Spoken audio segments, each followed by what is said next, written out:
All right, everybody. Thank you for tuning in to this episode of Greater Than 0%. Today we have Kerry Brodie, who's the founder and executive director of Emma's Torch. Kerry, thank you so much for your time this Thursday morning or Thank you afternoon, that so is. much for having me. I'm so excited to get to chat with you. Yes, thank you. So, per usual, we like to get started with highlighting the mission of the organizations that we're interviewing. So, what is the mission of Emma's Torch? Emma's Torch's mission is to empower refugees, asylees, and survivors of human trafficking through culinary training and workforce development. Boom. All right. Got We're a going to mission dissect statement. that. Yeah, exactly. Mission statement. It's not, yeah, not a mission biography. So, yes, we're going to get into that because I have a lot of questions and it's very interesting the connections that you're making with culinary and refugees. But before we do, why you? Why is this something that you wanted to found and that you're the executive director of and are putting a lot of your passions and time towards? I love this question so much because it's the exact opposite of the question that led me to create Emma's Torch. When I was working in human rights advocacy, I had this really crazy idea that someone else should do. We should do this, create a culinary training program. It would be amazing. And I would love to go work for that person. And the most important question my husband ever asked me was not, will you marry me? That was easy. Why not you? Yeah. And that to me has been a real driving force. Why not me? I have this idea, I have this passion for changing the narrative about how we see ourselves and how we see people joining our community. And it's really hard to answer why you, because you can get stuck on imposter syndrome or why me? Well, I'm not the smartest person in the room. I don't know the most on any of these topics, but I couldn't come up with a good enough reason for why not me. And I think that's been a real driving force behind this work. In my experience, my own personal experience, my family's history has really driven me to this point. But what's really special to me is that our whole team, our volunteers, our community are all also saying, why not me, as they come into this work. Yeah. Wow. Well, origins, we like to get to the history at this point, but I want to dissect your mission statement. Empower refugees. Why do refugees need empowerment? Obviously, that's important and maybe it's lacking, but kind of probably a basic question, but I don't know how often it's been asked. It's actually, I don't get asked that question a lot. And I really love it because I think it speaks both to the experience of being a refugee, but also to the experience of building a just, equitable society and an empowering society. And so when we think about our work and we think about the population that we're so fortunate to work with, we're talking about a group of people who have a wide range of experiences, who have been forced to flee, forced to migrate, forced to seek out something better. And by the time they come to our community, by the time we get to work with them, they've often been told where to sit, where to go, where to eat, where to stand. And they've been told over and over again, you are other, you are different, you are not the same. And we lose sight of what that does to a human and what that would do to anybody. And so when we talk about empowerment, we're talking about this really radical idea that humans all have dignity inherent in them and that all humans are worthy of opportunity, and that our job is not to pull people up. Our job is to stand beside someone so that we all are raised up. And I think that that's really our philosophy around empowerment. And we work on a very small section. We work on workforce development. Our Yep. idea is we want to get money in people's pockets so they can pursue their goals and dreams. And we want to confront them with opportunity that they can pursue. And so when we think about empowerment and the power dynamics in labor and in what it means to have a job and to have purpose, a calling, frankly, compensation, we like to play on this idea that that's also part of establishing human dignity. Yeah. Wow. That's amazing. That's powerful. Thank you. In addition to refugees, you have asylees and survivors of human trafficking included in your mission statement.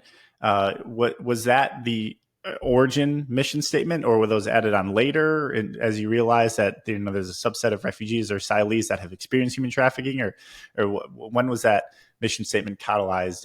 In those three specific communities were added and as a focus. In some ways, those three specific communities represent buckets.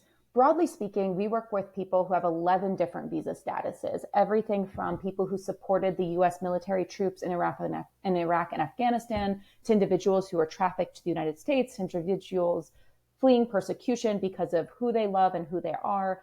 There's so many different reasons. I mean, we've had 350 students, we probably have 350 reasons. And so when we say refugees, asylees, and survivors of human trafficking, we're less focused on like the exact legal classification, and more thinking about broadly, what are the reasons that people will be in the position to survive forced migration, and what type of intervention, what type of support can we offer that will be really, really tailored to those needs. And we learn a lot. I mentioned, for every one of our students, each of our students contains an entire world. And so we're learning what are the best interventions? What is the best way of educating adults who have survived this type of trauma, who are experiencing these types of stressors? And so sometimes we just say refugees, sometimes we say all three. Sometimes when I'm speaking to lawyers, we try and get like very specific about the legal categories. But at the end of the day, what we're talking about are people who have come to the United States trying to build a new life after being seen the worst in humanity and giving us the opportunity to show them the best. Yeah. Well, last question before we get into the initial history and programming. Emma's Torch, where'd the name come from? I get called Emma every single day, and I love it because when you found an organization, one of the best parts is that you get to kind of indulge your nerdiness. So Emma Lazarus was this Jewish woman with so much, I'm going to use a polite word, gumption. She was a child prodigy poet, a huge advocate for refugee resettlement. And she was living in a time where that was not expected of women. That was not expected of women in her social status. But when the Statue of Liberty was being gifted to the United States, the French were not going to fund the pedestal. And so she was asked to write a piece of art, to create something. Her, Mark Twain, a lot of other people in that time, to raise money. And she said, no, I'm really busy. But she went to Ward Island, which is where she was doing refugee resettlement work with recent arrivals.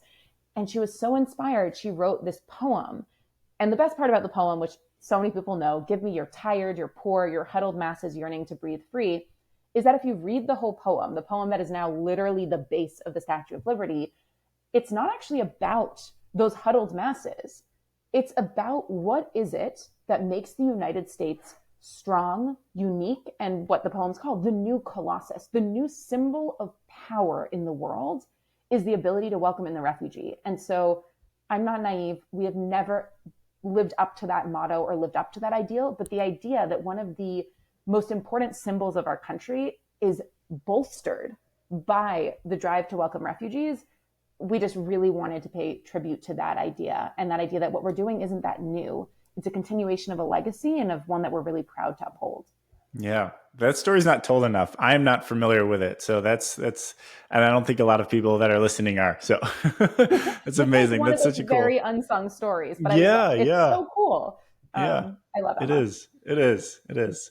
Okay, so when Emma's Torch was founded, what were some of the initial activities that you really wanted to focus on and spend your effort on? Because usually when organizations get started up, you can only do so much with the time you had with a small crew, typically. So I'm curious as to where did you start? When I started Emma's Torch, I had a number of friends in business school, and they taught me a term called MVP, minimum viable product, which I thought was brilliant because we wanted to figure out what is the cheapest, easiest way of just getting something going. This was the fall of 2016, and I had enrolled in culinary school, pounding the pavement, doing what I could. We had no staff, and we figured what's core to our mission? Core to our mission is that we provide paid culinary training. So not only is it free to participate, but you are earning wages while you engage in the program, and you create something, because we're saying to people, what you bring to the table literally matters.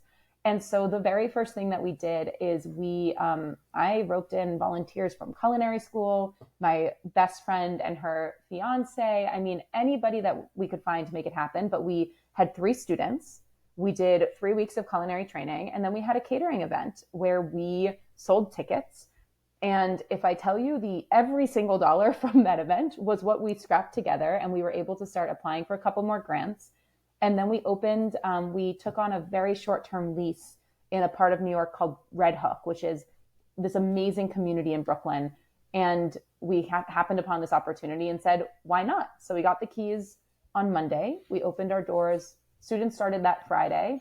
Saturday morning, we opened our doors for brunch. And when I say minimum viable product, I mean, my husband, I was like, you know how computers work. Please set up our point of sale system. And I was like, I can wash the dishes. That is my value add here. So you make it happen. And I'm very grateful for all of those people who said, why, yes, I would love to come to Red Hook at 5 a.m. Let's do this. And it's amazing. Wow. Wow. And how long ago was that now? So that was Red Hook was 2017. So Yep. yeah, we're coming up on about 8 years since the first ideas started, and it's been quite a journey. Yeah. And after that initial idea, what was the evolution and kind of the next chapter of what you thought needed to be focused on more than anything else? Something that I was really aware of when I was starting the organization was that I'm very passionate about the problem. We talk about in nonprofit world, fall in love with the problem, not your solution. And I also was really mindful that at the time I was 25, like, what do I know? And so we put together this council of nonprofits and referral partners who really is not was just not wasn't it wasn't only about what I thought was right, but really about, okay, what is the need looking like? We launched the organization right after, like, coincidentally after the 2016 election. We were looking at a very different refugee landscape than we are right now. And so those communications, those conversations really helped inform what the trajectory of Emma's Torch would be, because as a nonprofit, yes, we are a social enterprise. Yes, we serve delicious food that is wonderful, but we are driven by what are the needs of our students. And so one thing that became very clear to us after that 6-month pop-up was that when we asked caseworkers, hey, this program seems to be working great, any comments? And they said, we can't send you people who can afford to only work 3 days a week. This needs to be full-time. So we were like, oh, great. So we need to find a spot where we can do this full-time. Excellent. Then we looked at it and said, okay, still doing great on job placement, but we're seeing some concerns where people are saying, hey, what about English level? What about conflict resolution in the workplace? And so over the next couple of years, we developed a really robust employability, equity, and empowerment training module. So in addition to culinary skills in the kitchen, you're learning English, you're learning how to write a resume, how to resolve a conflict with your supervisor in work, because we are not just interested in job placement. We're really interested in career growth over time. Yep. And that's evolving. I think we have a data meeting every month, with our team to talk about what's working and what's not. And we try and really be receptive and open and learning and really remain curious about what does the next chapter look like, because the challenges facing our students are not static. So we shouldn't be either. Yep. Wow. Speaking of data, I'd love to hear some of the data that you've been worked on. I think you hinted at it. I think you said 350 students in our initial conversation. So I think you let some of it leak, but I'd love to hear that growth over the past 8 years and what you've accomplished to date. Absolutely. We really like to be mission driven, but data informed. We of course have beautiful stories and moments with our students, but we also want to make sure that we're really doing a lot for them. When we say to a student, trust us to work beside you in this way, we want to have the receipts.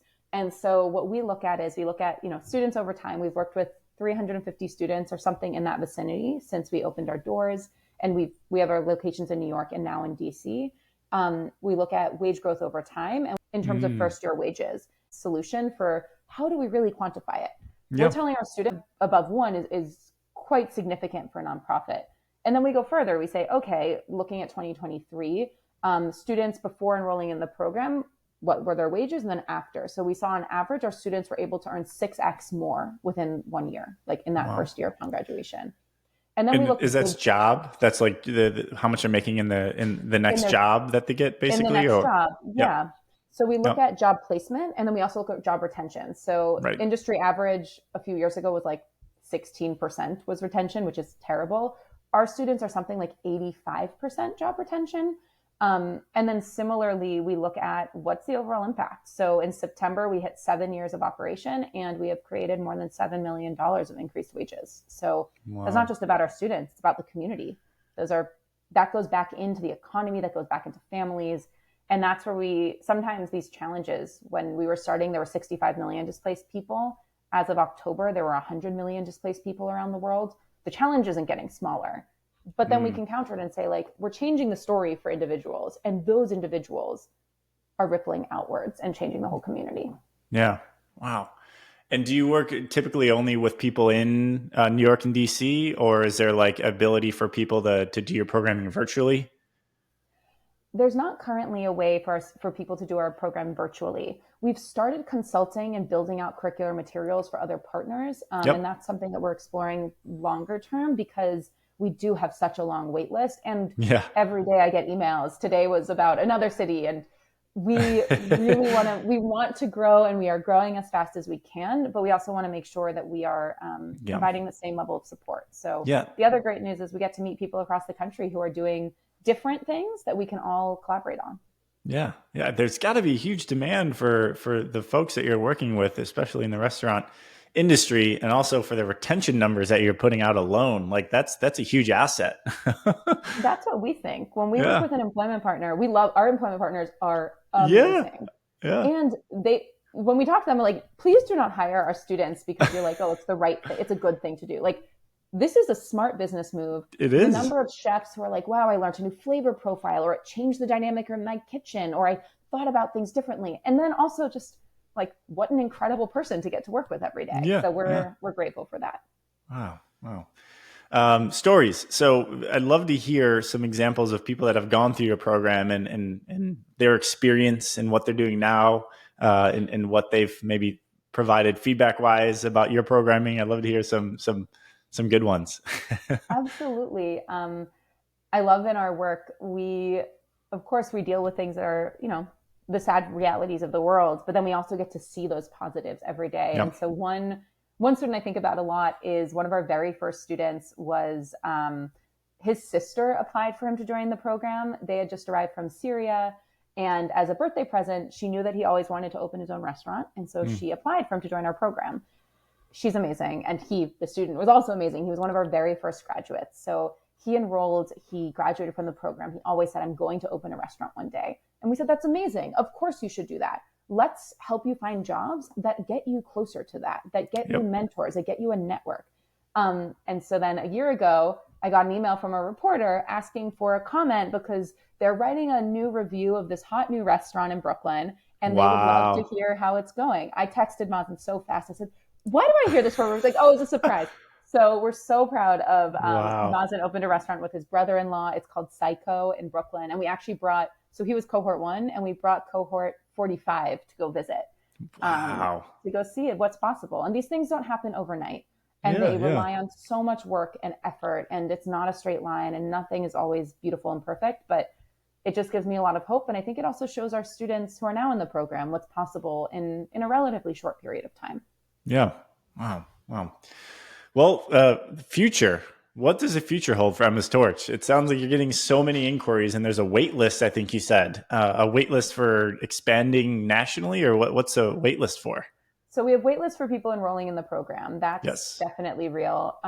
We're in the middle of expanding to the DC metro area. We're Hmm. hopeful that we'll be building out, and we just opened our first cafe here. We're eager to build out a larger location to serve the broader community. And what we're really trying to hone in on is what is a replicable model for us, both Yeah. in the geographies where we currently operate, and then thinking about cities and states where they don't have these types of social services, where they do have this level of need.